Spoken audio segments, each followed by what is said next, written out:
চুক্তিগুলোর বদৌলতে দিনের পর দিন আমাদের বাংলাদেশের মানুষের উপর তারা পানি জুলুম করে যাচ্ছে।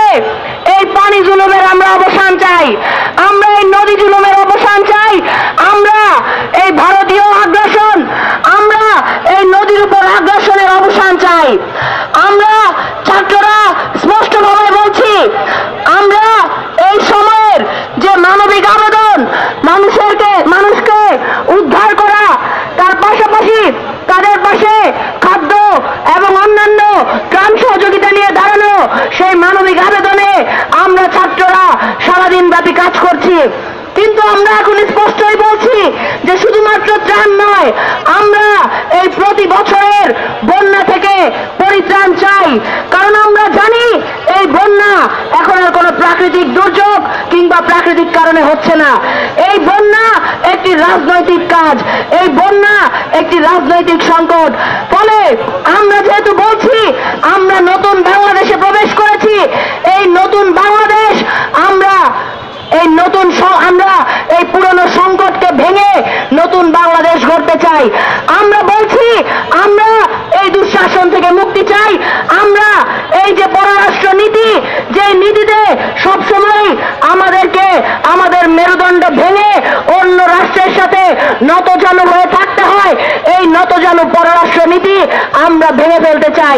আমরা ঘুরিয়ে দিতে চাই সেই সকল নীতি, সেই সকল কাঠামো যা বাংলাদেশের মানুষকে দুর্যোগে ফেলে, যা বাংলাদেশের মানুষের সার্বভৌমত্ব মর্যাদাকে নষ্ট করে।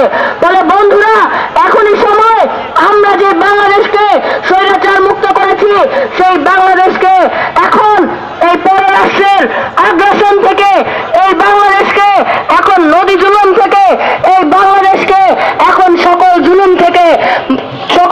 থেকে পরিত্রাণ করার সময় আমাদের এসেছে।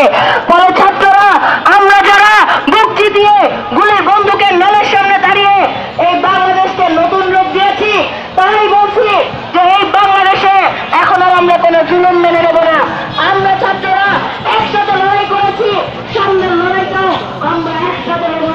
কোন ধরনের আমাদের সার্বভৌমত্বের উপর, বাংলাদেশের মর্যাদার উপর আমরা থাকতে দেব না। আমরা বলছি আমরা এখন শুধুমাত্র ত্রাণ উত্তোলন নয়, আমরা পরিত্রাণের লড়াই লড়ব। সেই লড়াইয়ে নারায়ণগঞ্জের আমাদের ছাত্র জনতা সকলকে বাংলাদেশ ছাত্র ফেডারেশনের পক্ষ থেকে লড়াইয়ে সামিল হওয়ার আহ্বান জানাই। এবং আজকের মতো আমাদের এই যে ত্রাণ উত্তোলন ক্যাম্প, সেই ক্যাম্প আমরা সমাপ্তি ঘোষণা করছি। আগামীকাল আবার সকাল 9টা থেকে আমরা আমাদের এই ক্যাম্পে থাকবো।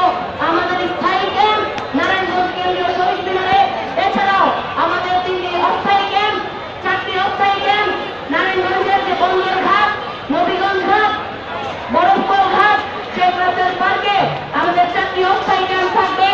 এবং সারা দিনব্যাপী আমাদের স্থায়ী ক্যাম্প আমরা এই শহীদ মিনারে থাকবো।